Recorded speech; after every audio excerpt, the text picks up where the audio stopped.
एक सिर्फ थोड़ा सा कंपैरिजन अगर आप करें इंडिया के साथ, पिछले 3 महीने में जो फॉरेन कंपनीज हैं उन्होंने $16 बिलियन की जो इक्विटी है उसमें उन्होंने इन्वेस्ट किया और उसको आए हैं वो उसमें। उसके मुकाबले में हमारे यहाँ डॉलर जो IMF से एग्रीमेंट के बाद थोड़ा नीचे हुआ था, पिछले 6 दिनों में गेन कर करके फिर वहीं पर पहुंच गया जहां पर वो था। आपको पता है कि IMF ने पाकिस्तान को पैसे दे दिए हैं। पैसे मिलने का कारण IMF के शर्तों को मानना नहीं है, इसके पीछे कोई और कारण है।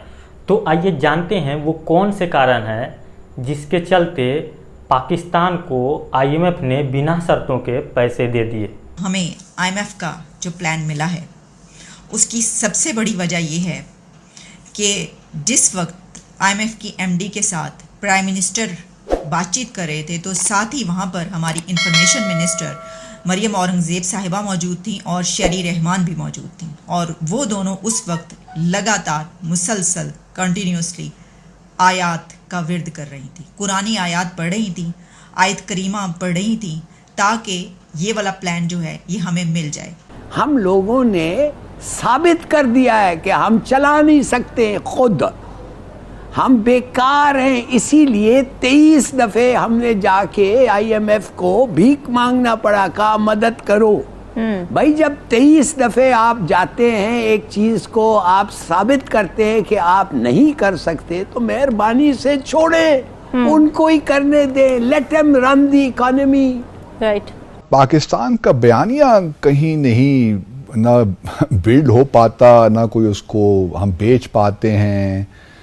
एक कदम हम आगे बढ़ाते हैं, कुछ बात करते हैं, फिर सो जाते हैं, फिर ख्याल आता है 2 माह के बाद यार कि 2 महीने पहले एक बात की थी, दोबारा वो बात कर लेते हैं।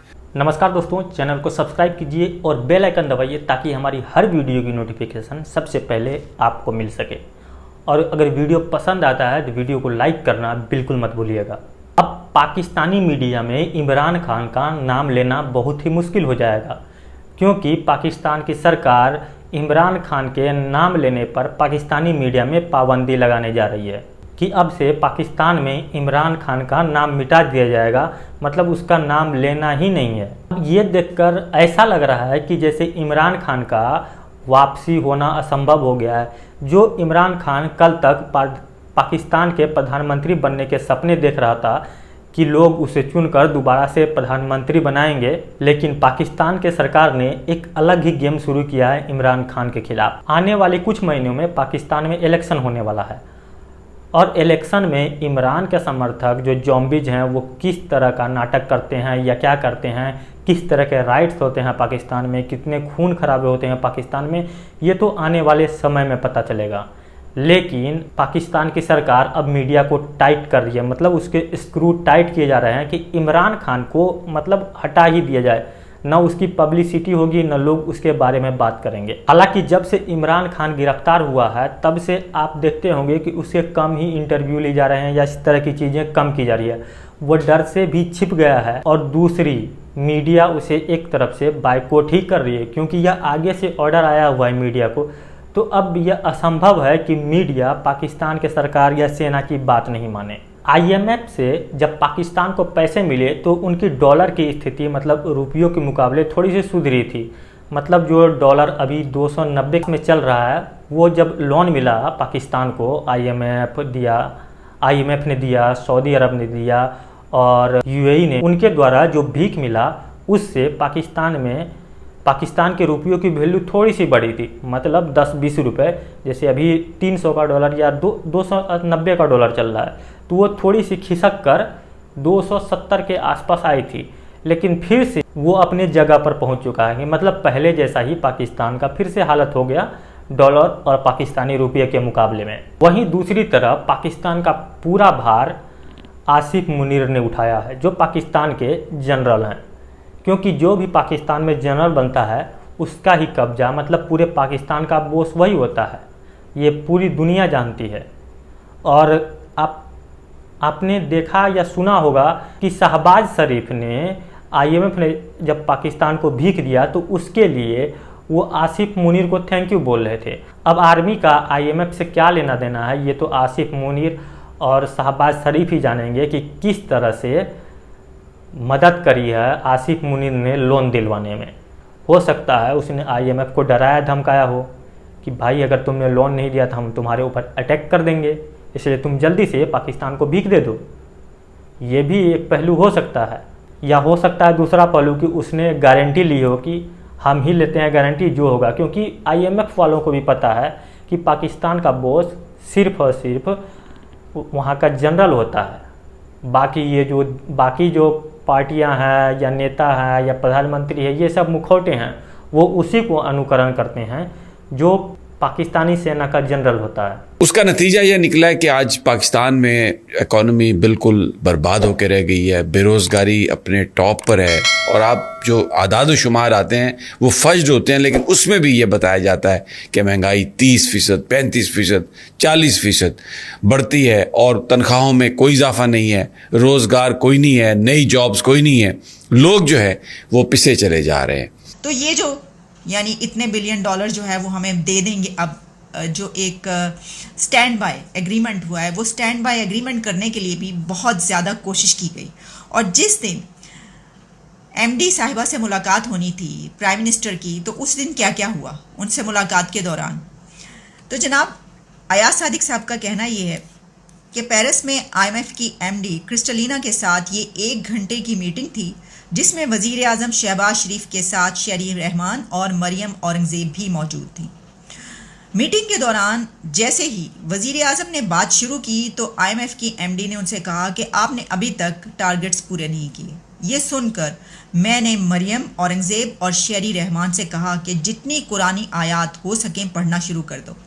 पाकिस्तान का मामला है, मैंने कहा जितना दुरूद शरीफ और आयतुल कुर्सी पढ़कर फूंक सकते हो करो, ताकि अल्लाह ताला पाकिस्तान के लिए आसानी पैदा करे। हमारा जो फॉरेन एक्सचेंज रिज़र्व है वो कभी 1 महीने का रह जाता है, कभी 4 हफ्ते का रह जाता है। तो एक सिर्फ थोड़ा सा कंपैरिजन अगर आप करें इंडिया के साथ, तो वहाँ पर उनके जो फॉरेन एक्सचेंज रिज़र्व हैं आज 600 अरब डॉलर से ज़्यादा हो गए हैं वो, और उनकी जो इकॉनमी है वो इतनी स्ट्रॉन्ग है। सिर्फ पिछले 3 महीने में जो फॉरेन कंपनीज़ हैं उन्होंने $16 बिलियन की जो इक्विटी है उसमें उन्होंने इन्वेस्ट किया और उसको आए हैं वो उसमें। उसके मुकाबले में हमारे यहाँ डॉलर जो IMF से एग्रीमेंट के बाद थोड़ा नीचे हुआ था, पिछले 6 दिनों में गेन कर करके फिर वहीं पर पहुँच गया जहाँ पर वो था। पाकिस्तान का बयानिया कहीं नहीं ना बिल्ड हो पाता, ना कोई उसको हम बेच पाते हैं। एक कदम हम आगे बढ़ाते हैं, कुछ बात करते हैं, फिर सो जाते हैं, फिर ख्याल आता है 2 माह के बाद यार कि 2 महीने पहले एक बात की थी, दोबारा वो बात कर लेते हैं। तो हम ना कश्मीर पे सही बयानिया बना सके, भारत को काउंटर नहीं कर पाए, ना दहशतगर्दी पे हम कोई सही बयानिया बना सके, और बहुत से बेशुमार इश्यूज़ हैं जिन पे हम समझ नहीं आती कि किस तरह आगे बढ़ें। दुनिया हम पे यकीन तो कम से कम करे। हर बात पे झूठ, हर चीज़ पे झूठ, हर कानून पे झूठ, झूठी उसकी तौजीहात, झूठी उसकी एक्सप्लेनेशंस।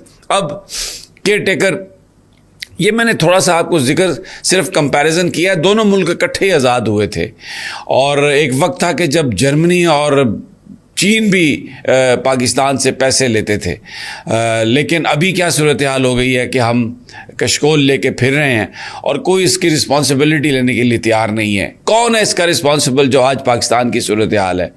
आप ये देखिए कि हमारी मईशत का दारोमदार दुआओं पर है, दुआओं पर है। मैं ये कहूँगी हमारी मईशत का दारोमदार दुआओं पर है। हाथ फैला फैला के अल्लाह से झोली फैला फैला के मांगा जाए। बस ये जो बातचीत हो रही है इसमें बस हो जाए, और देखिए फिर उन्होंने कहा हो भी जाता है। ये देखें जादू है ये। वो कह रहे हैं ऐसा असर होता है, वो कह रहे हैं असर हुआ।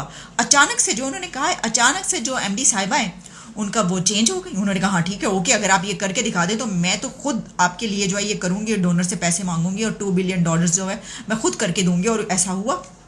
This is amazing, this is not unbelievable. लेकिन जब आप दुनिया के सामने बात करेंगे ना, उन्हें कहेंगे तो वो कहेंगे कि पैन ऐसे वास्ते तुसी इस पासे लगे हो, तुसी इस नुक्ते ते जो आए हो वो इसी वजह से आए हैं, क्योंकि आप इसी सहारे चलते हैं, हैं जी। अच्छा, आपको याद होगा इससे पहले ये तो कई दफ़ा बात हो चुकी है, अल्लाह मालिक है, हमारे फाइनेंस मिनिस्टर साहब ने नहीं कहा था वो कुछ नहीं होता, अल्लाह मालिक है। तो वो कहा जाता है, बात ये कही जाती है कि हमारी जो इकोनॉमी है ना वो बस इसी तरह, इसी सहारे चलती है। हमारे टोटल फॉरेन एक्सचेंज रिजर्व इतने नहीं हैं जितने, उससे ज़्यादा पिछले 3 महीने में फॉरेन इन्वेस्टमेंट इंडिया में आई है, और पिछले 15 माह में ये हाईएस्ट है उनका कि $600 बिलियन से उनके फॉरेन एक्सचेंज ऊपर चले गए हैं। हमारे यहाँ इस वक्त फिर एक फ्रॉड करने की कोशिश की जा रही है। देख लें, पूरी दुनिया अपनी इकोनॉमी की जो कहते हैं कि पहले से ही कोई 10 साल पहले, 10-20 साल पहले सारे प्लान्स बन जाते हैं अगले 10-20 साल पहले के लिए। अब आप ये देखिए कि दुनिया की इकोनॉमीज चलती हैं किस पर? इकोनॉमिस्ट पर। और हमारी इकोनॉमी चलती है किस पर? दुआओं पर। अगर किसी के साथ एग्रीमेंट हो रहा है, मुलाकातें हो रही हैं, तो 2 बंदे या बंदियां साइड पर एडिशनल आप बिठाएं। आप 2 बंदों को इस ड्यूटी पर लगाएं। बल्कि मैं तो ये समझती हूँ कि आप ऐसी भर्तियां करनी शुरू कर दें हुकूमत में कि 2 लोग इसी काम के लिए होंगे कि जैसे ही हमारी इकोनॉमी के लिए कोई मुआहिदा हो रहा होगा, कोई एग्रीमेंट हो रहा होगा, कहीं जाके बातचीत करनी है, 2 खवातीन का बैठना बहुत ज़रूरी है। एयर साइड पर रखें और उनको बिठा दें, उनसे कहीं शुरू हो जाओ, दुआएं मांगना शुरू हो जाओ, आयात पढ़ो, जिस हद तक आप कर सकते हैं बस आप गिड़गिड़ा के अल्लाह से दुआएं मांगे कि ये काम हो जाए, और वो काम हो जाएगा हमारा। तो देखिए कितना फ़र्क है कि भारत की इकोनॉमी की जो रिपोर्ट्स आ रही हैं उसमें फॉरेन इन्वेस्टमेंट आ रही है, उनके पास उनकी इकोनॉमी जो है वो ऊपर जा रही है, फॉरेन एक्सचेंज रिजर्व उनके पास है, उनका रुपया तगड़ा हो रहा है।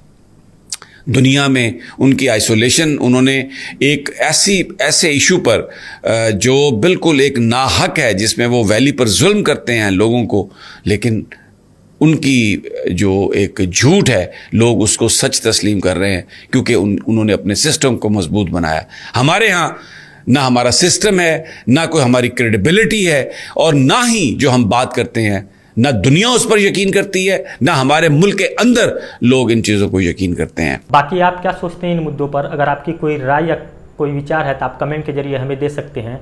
अगर ये वीडियो आपको पसंद आए तो वीडियो को लाइक कीजिए, अपने दोस्तों के साथ शेयर कीजिए। अगर आप हमारे चैनल पर नए हैं तो चैनल को सब्सक्राइब कर लीजिए और बेल आइकन दबा लीजिए ताकि हमारी हर वीडियो की नोटिफिकेशन सबसे पहले आपको मिल सके। और ये श्योर कीजिए कि बेल आइकन दबाने के बाद उसे ऑल पर सेट कर दीजिए ताकि हमारी हर वीडियो जैसे ही मैं अपलोड करूं आपके पास पहुंच सके।